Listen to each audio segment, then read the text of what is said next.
Hey everyone, welcome back to Fate Stay Night Remaster, the Jerkin Jays.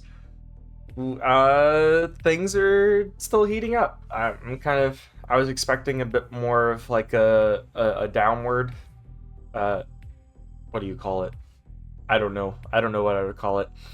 Um, but anyways, Saber Shirou, I had a big fight. Didn't go too well. I thought there would be, the pace, there we go. The pace would slow back down before speeding up again, but um, upon Shirou going back for Saber and then now walking her home, um, our friend, not quote unquote, golden boy himself, Mr. Archer, has shown up, and we don't really know what he's here. He's just like, hey, I'm here to do the thing I promised with Saber, and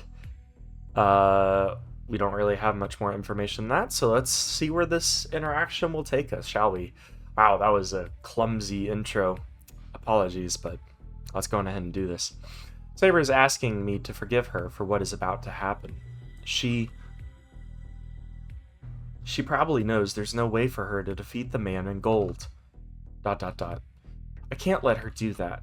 This is different than when we fought Berserker. I know, though I don't have proof, that making Saber fight this servant can only end badly. Actually, I do have proof. I know from seeing his Noble Phantasm last night.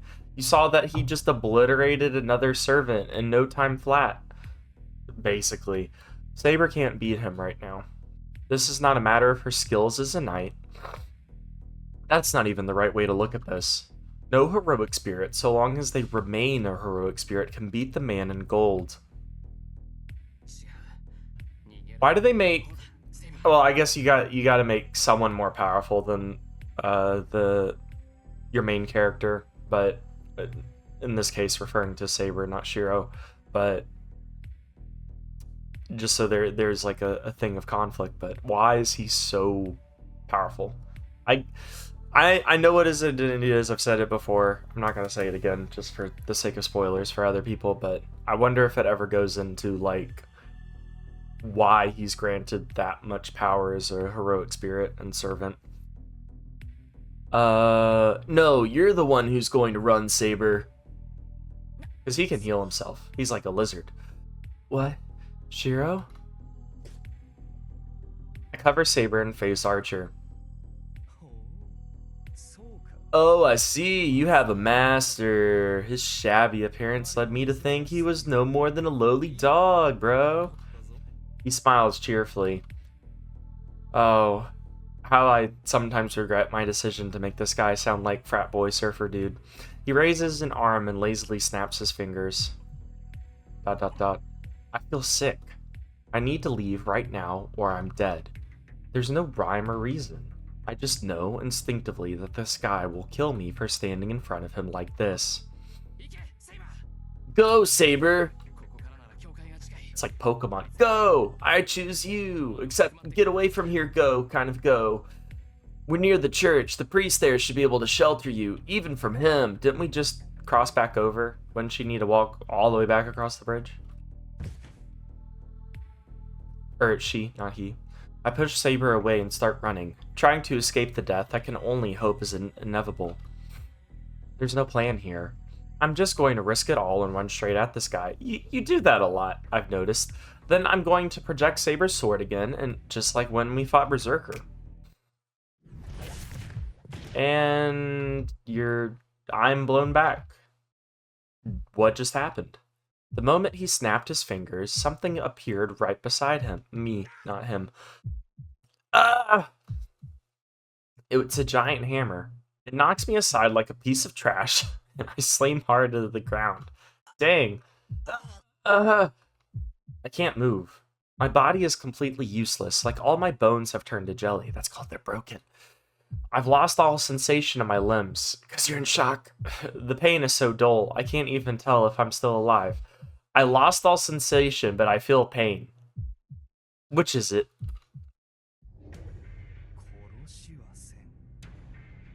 Dude, I will not kill you. If I destroy you now, Saber will disappear. As much as I hate to say. I will keep you alive until the Holy Grail summoned. The man laughs.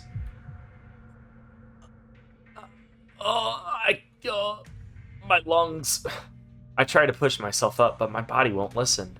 Do not let it go to your head, mongrel. That's a weird word that we surfers sometimes definitely don't use. There are ways to allow a servant to remain in this world without you. This is just the path of least resistance. If you make so much as another peep, though, I will kill you.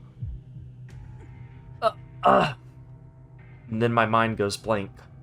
He will kill me. If I make even a single move, he will do just what he said he would. ...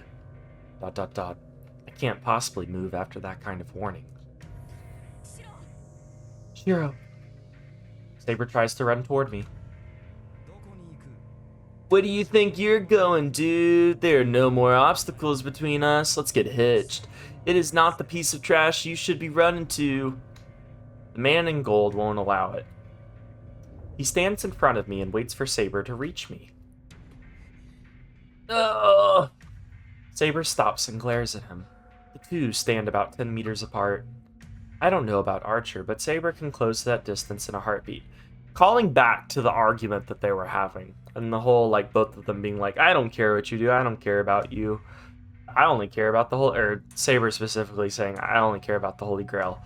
This whole thing, I feel like, really disproves that, because if she truly just cared about Holy Grail, she would have immediately rushed off to Lancer.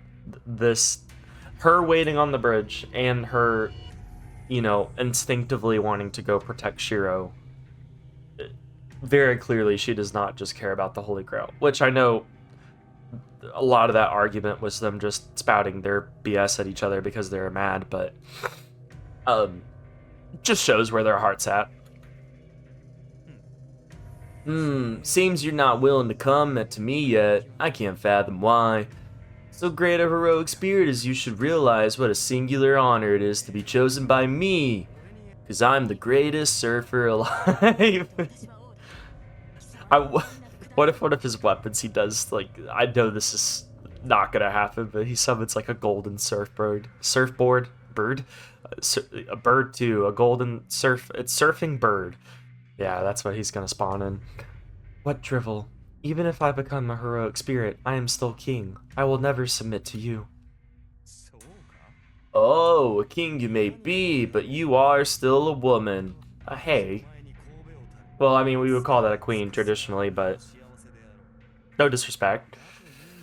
A woman's greatest happiness is to bow before her lord, to serve and devote herself to him. Why then, would you ever refuse to do so? Surely you are not so naive a maiden that you are afraid to be my woman, are you? Why? I was starting to do Shirou there for a second. Why? You? Don't be so angry. It'll be totally chill. Do not only take, I will return to you equal joy. When you are mine, I'll give you everything in the world. It looks so... The artist made him look just so sincere and perfectly sane.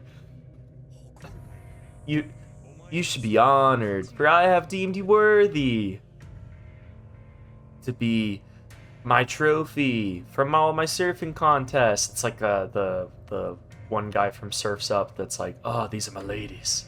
This one, Shaniqua or whatever he calls them. The man moves.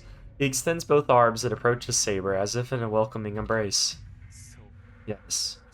You need never become a guardian, nor return to your fated death.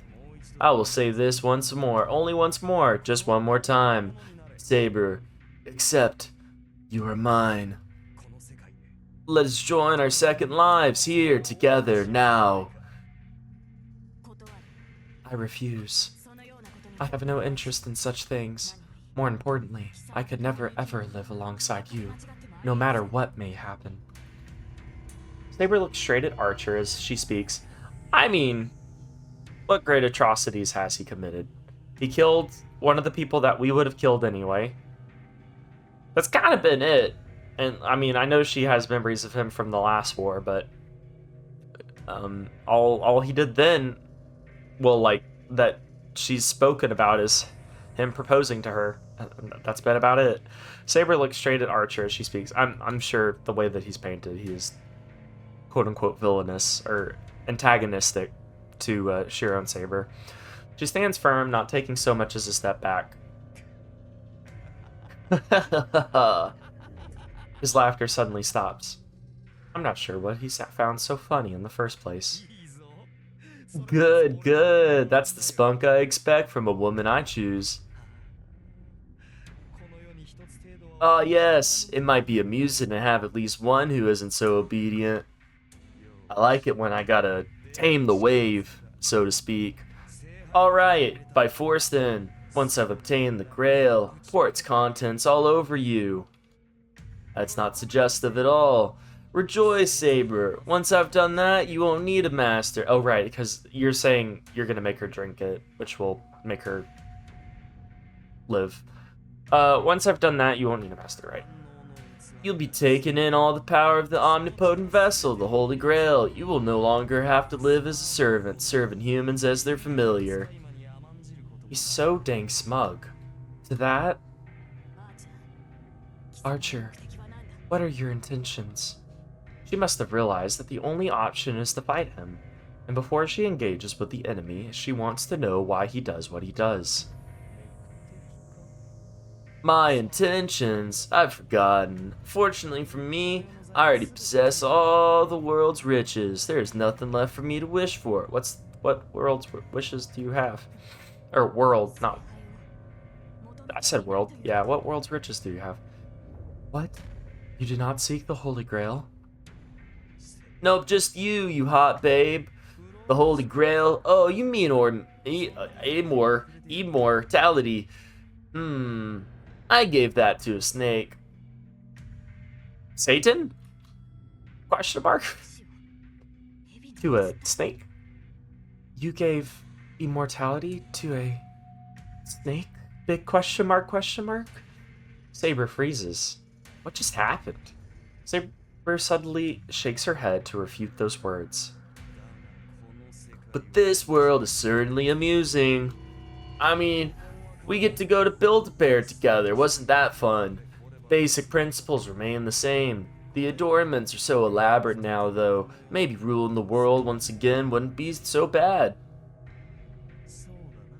Yes, I suppose you could say that is my intent. And if it allows me to accomplish that faster, the Holy Grail's power may not be so useless.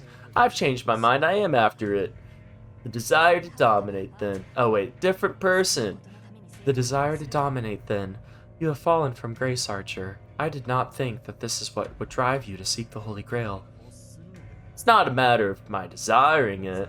All the world's riches belong to me anyway. I can't abide others. Excuse me. Making use of what is mine. You would hate for another to use your sacred sword, wouldn't you, King of Knights? Oh, so you feel... I guess at one point in time he had the quote-unquote riches of the world, and so therefore he feels owed them anyway now. Money is so weird. Like, the more you think about money, you realize how, like, this may sound odd, fake it is, and, like, just the idea of it being a human contract, like, it's completely symbolic.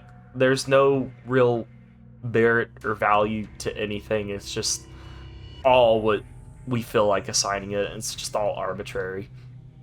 Pale mist shrouds Saber. Then, in a flash, she is wearing her brilliant silver armor. Ah. It doesn't move a muscle. In the next instant, Saber dashes forward. In the space of a single breath, she rushes straight at the man and swings her invisible sword at him with deadly speed. That answers my question from last episode. I'd completely forgotten if Saber can just kind of like make her armor appear if she has to go physically put it on. It just appears.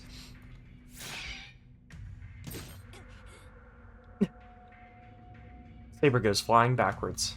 If Saber's armor materialized by magical energy, Archer's must be the same. Oh, cool. Yeah. Looks like it. Now he looks very jerky. I swear with the armor, it makes him look like 10 times more like a frat boy, which is still a reason why I did the surfer-esque voice to begin with. Oh, wait, I didn't mean to hit space. Oh, okay, just ... Yeah, in the brief space of their rapid exchange, the man in gold arms himself. Saber looks calmly at Archer as she readies her sword.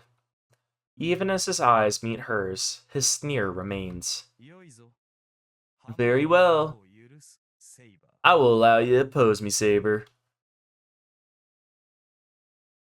What is that profile? Why do you look like Vegeta all of a sudden? Like, just his face. The enemy happily announces the beginning of battle. I thought you wanted her. I don't think killing her is gonna get that for you.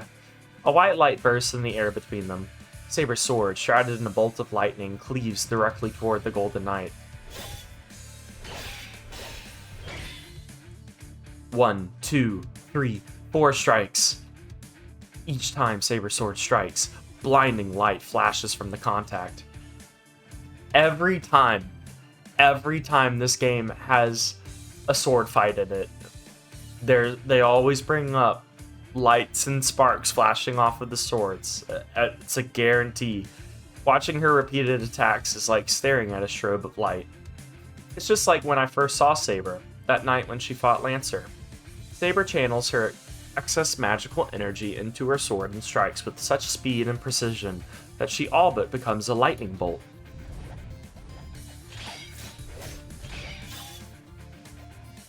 The clang of sword against armor echoes through the air. Archer hasn't even drawn his weapon yet. As Saber's sword strikes at him, he barely manages to defend his head with both hands. He simply doesn't have the skill to block Saber's attacks. Saber's skill with a sword is vastly superior to his. On top of that, her sword is invisible. Even if Archer draws his weapon, he won't be able to defend against that invisible blade. Strikes his armor relentlessly. The sword hits the armor, chipping away at it and sending sparks showering in all directions. There's the sparks! I told you! The only thing the man can do is ward Saber's blows from his face and his hands. This isn't a fight. It's a massacre. Let's press pause on that for a second. He hasn't pulled out his Noble Phantasm yet, so let's not go too crazy.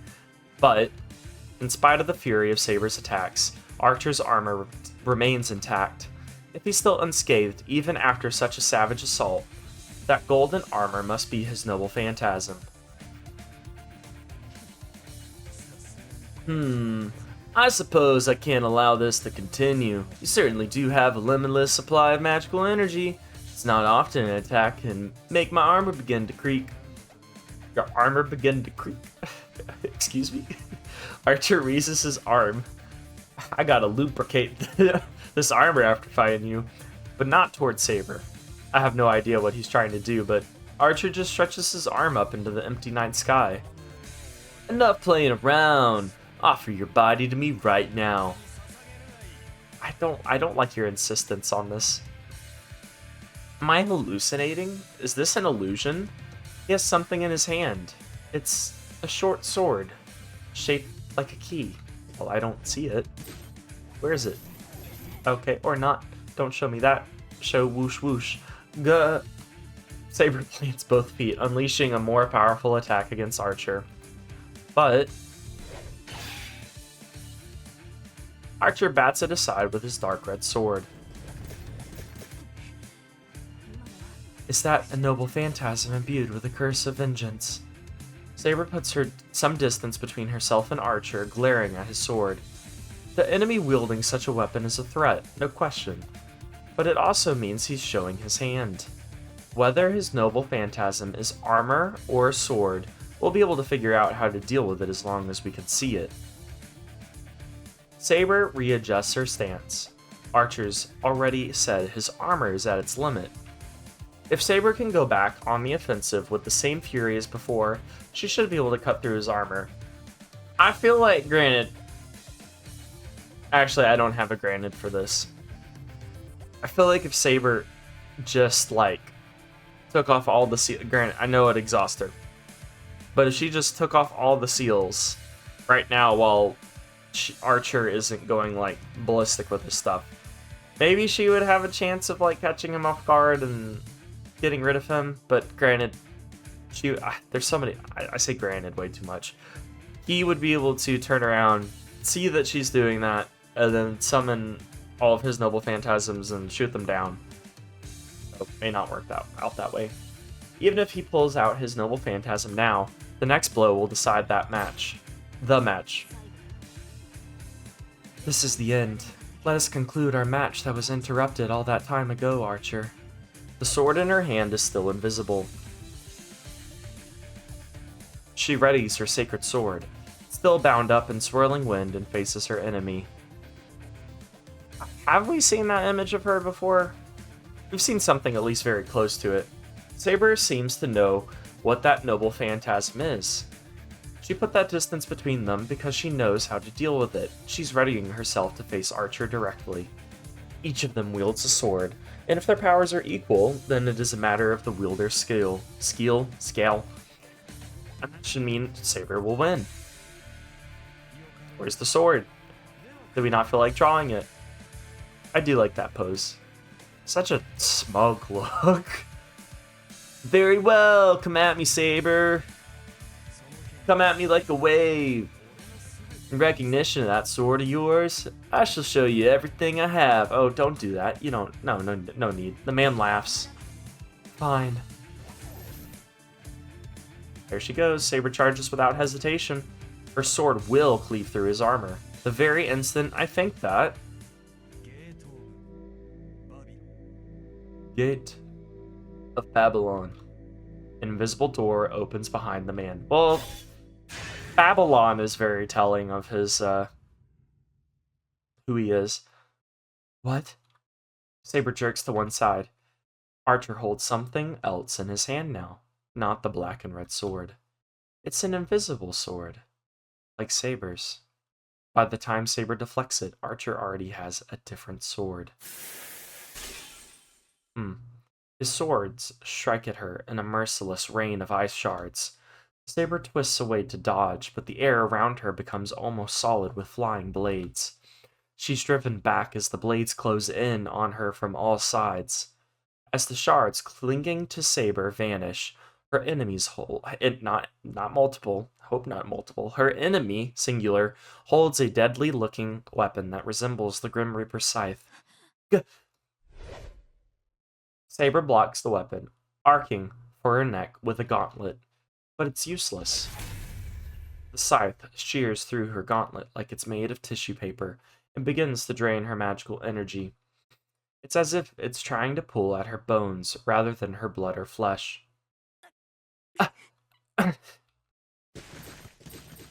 Okay, the negatives got hurt real bad.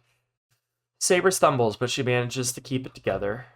But her retreat takes on a different note. She's not distancing herself to to prepare for her next attack. She's desperately fleeing the enemy. That can't be. Saber glares at Archer as she passes magical energy through her numbed arm. I'm just not reading properly today. It's not flowing. It's not hidden. A halo of hilts. A halo of hilts floats around Archer. Those are the swords that slaughtered Castor, his Noble Phantasm. Now it's backing Saber into a corner. There we go. I kind of wanted to see an image of it all. Even I, looking on from a distance, can't believe what I'm seeing. All those hilts floating behind him are definitely his Noble Phantasm. Not 10, not 20. I can't see them all, but I can tell there's no end to them. They're all from different times and places. That servant has all the divine mysteries that have ever been mentioned in various legends and lore. Archer, who are you? Saber's voice trembles. Well, let me tell you. Goes into, like, whole backstory. No servant would ever reveal their true name just because someone asks. Maybe he will. But Archer's Noble Phantasm is so bizarre, Saber couldn't help but ask. Answer me, Archer. A heroic spirit should only have one noble phantasm. Some may have multiple noble phantasms, but 2 is usually the limit. A heroic spirit with an endless supply of noble phantasms like you should not exist. Should not exist? Now, Saber, don't rush to judgment. You don't know me like that. Heroic spirits make the weapons they use during their life a noble phantasm, so it's quite simple. All these noble phantasms are things I collected while I was alive. How is that possible with them being across different times? Unless somehow you are like timeless or infinite or like, eternal. Are you mocking me, Archer? That is even more absurd. No matter who you are, there's no way you can carry the noble phantasms unique to others' heroic spirits. No such heroic spirit exists. Saber's right. All the noble phantasms he has are real. There are demonic swords from Northern Europe and even from South America. No hero ever made a name for themselves in so many regions. Besides, Lancer should be the only one with Gay Bull. Heroic spirits have their favorite weapon they use during their life as their noble phantasm. Based on that rule, the only one who could have Gay Bull is Cuchulainn. But Archer isn't Cuchulainn, and that means his spear can't be Gay Bull. But the thing is, it definitely is the real Gay Bull. If those noble phantasms were all fake, that would explain it, but they're real. So that's just... no, wait. Could they all be originals? The weapons prototypes? Yeah, because, I mean, they spawn in with their noble phantasm. So it's like the noble phantasm is almost the copy, or like a better copy.